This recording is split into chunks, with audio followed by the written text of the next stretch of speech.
Le prix Nobel de littérature, Saint-Jean Perse.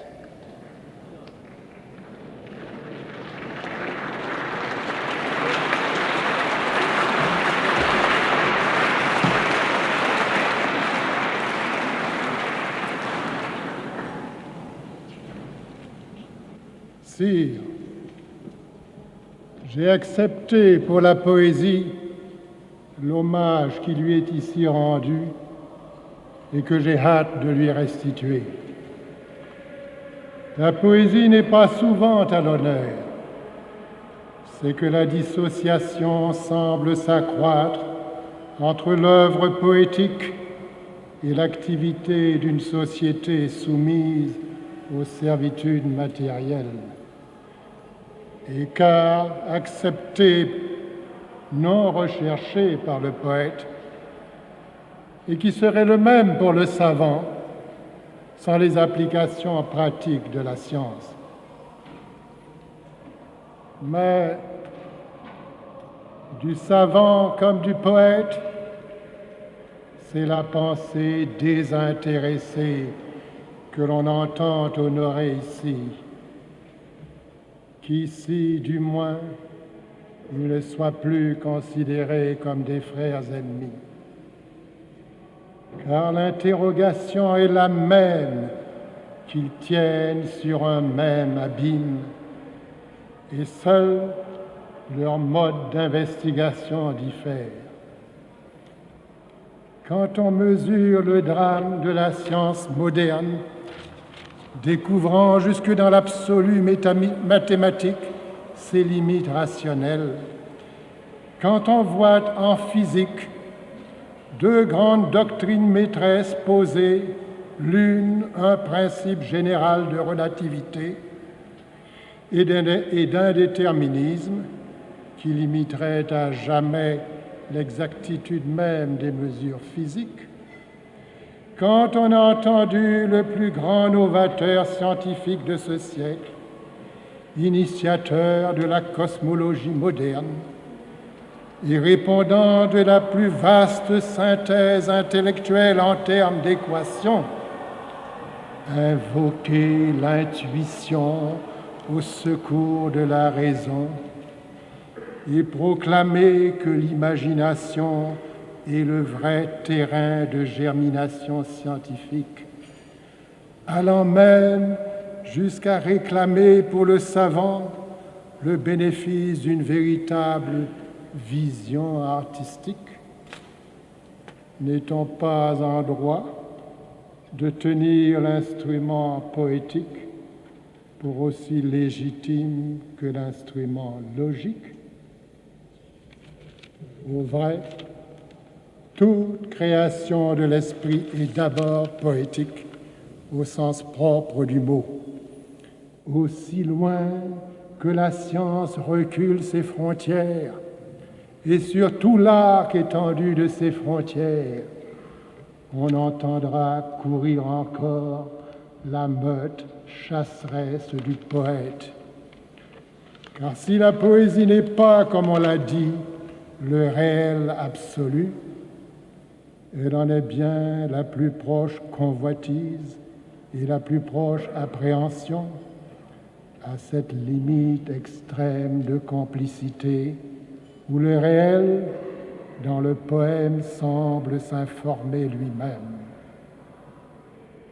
Par la pensée analogique et symbolique, par l'illumination lointaine de l'image médiatrice et par le jeu de ses correspondances sur 1000 chaînes de réactions et d'associations étrangères, et par la grâce enfin d'un langage où se transmet le mouvement même de l'être, le poète s'investit d'une surréalité qui ne peut être celle de la science.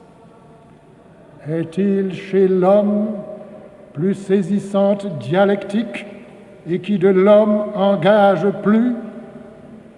Lorsque les philosophes eux-mêmes désertent le seuil métaphysique, il advient au poète de relever là le métaphysicien, Et c'est la poésie alors, non la philosophie, qui se révèle la vraie fille de l'étonnement, selon l'expression du philosophe antique, à qui elle fut le plus suspecte. Mais, plus que mode de connaissance, la poésie est d'abord mode de vie et de vie intégrale. Le poète existait dans l'homme des cavernes, il existera dans l'homme des âges atomiques, parce qu'il est part irréductible de l'homme. De l'exigence poétique, exigence spirituelle, sont nées les religions elles-mêmes. Et par la grâce poétique, l'étincelle du divin vit à jamais dans le silex humain. Quand les mythologies s'effondrent, c'est dans la poésie que trouve refuge le divin, peut-être même son relais. Et jusque dans l'ordre social et l'immédiat humain, quand les porteuses de pain de l'antique cortège cèdent le pas aux porteuses de flambeaux, c'est à l'imagination poétique que s'allume encore la haute passion des peuples en quête de clarté. Fierté de l'homme en marche sous sa charge d'éternité. Fierté de l'homme en marche sous son fardeau d'humanité. Quand pour lui s'ouvre un humanisme nouveau, d'universalité réelle et d'intégralité psychique. Fidèle à son office, qui est l'approfondissement même du mystère de l'homme, la poésie moderne s'engage dans une entreprise dont la poursuite intéresse la pleine intégration de l'homme. Il n'est rien de pythique dans une telle poésie, rien non plus de purement esthétique. Elle n'est point un art d'embaumeur ni de décorateur. Elle n'élève point des perles de culture, ne trafique point de simulacres ni d'emblèmes, et d'aucune fête musicale elle ne saurait se contenter. Elle s'allie dans ses voix la beauté, suprême alliance, mais n'en fait point sa fin ni sa seule pâture. Se refusant à dissocier l'art de la vie, ni de l'amour, la connaissance, elle est action, elle est passion, elle est puissance, innovation toujours qui déplace les bornes. L'amour est son foyer, l'insoumission sa loi, et son lieu est partout dans l'anticipation. Elle n'attend rien pourtant des avantages du siècle. Attachée à son propre destin et libre de toute idéologie, elle se connaît égale à la vie même qui n'a d'elle-même à justifier. Et c'est d'une même étreinte, comme d'une seule grande strophe vivante, qu'elle embrasse au présent tout le passé et l'avenir, l'humain avec le surhumain et tout l'espace planétaire avec l'espace universel. Ainsi, par son adhésion totale à ce qui est, le poète tient pour nous liaison avec la permanence et l'unité de l'être. Et sa leçon est d'optimisme. Une même loi d'harmonie régit pour lui le monde entier des choses. Rien n'y peut advenir qui par nature excède la mesure de l'homme. Les pires bouleversements de l'histoire ne sont que rythmes saisonniers dans un plus vaste cycle d'enchaînement et de renouvellement. Et les furies qui traversent la scène, torche haute, n'éclairent qu'un instant du très long thème en cours. Les civilisations mûrissantes ne meurent point des affres d'un automne, elles ne font que muer. L'inertie seule est menaçante. Poète est celui-là qui rompt pour nous l'accoutumance. Et c'est ainsi que le poète se trouve aussi lié, malgré lui, à l'événement historique. Et rien du drame de son temps ne lui est étranger, qu'à tous ils disent clairement le goût de vivre ce temps fort, car l'heure est grande et neuve où se saisir à neuf.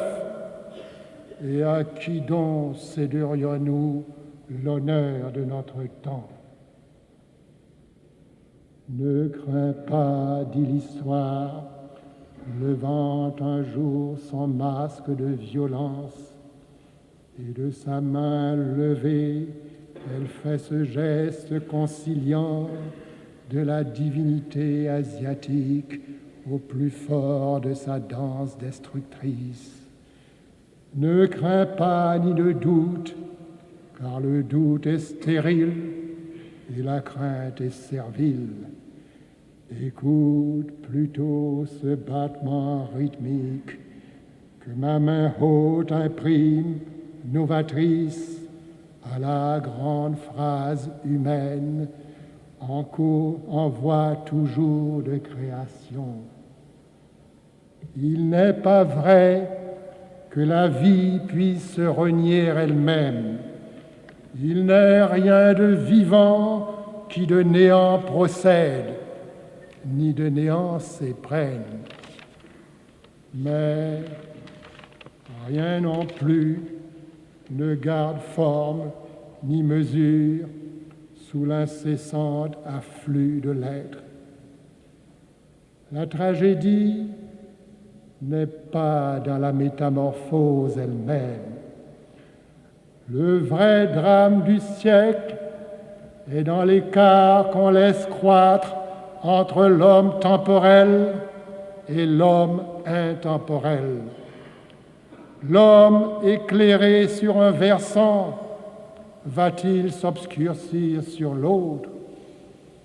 Et sa maturation forcée dans une communauté sans communion ne sera-t-elle que fausse maturité? Ô poète indivis, d'attester parmi nous la double vocation de l'homme, et c'est hausser devant l'esprit un miroir plus sensible à ses chances spirituelles. C'est évoquer dans le siècle même une condition humaine plus digne de l'homme originel. C'est associer enfin plus largement l'âme collective à la circulation de l'énergie spirituelle dans le monde. Face à l'énergie nucléaire, la lampe d'argile du poète suffira-t-elle à son propos? Oui, si d'argile se souvient l'homme. Et c'est assez pour le poète d'être la mauvaise conscience de son temps.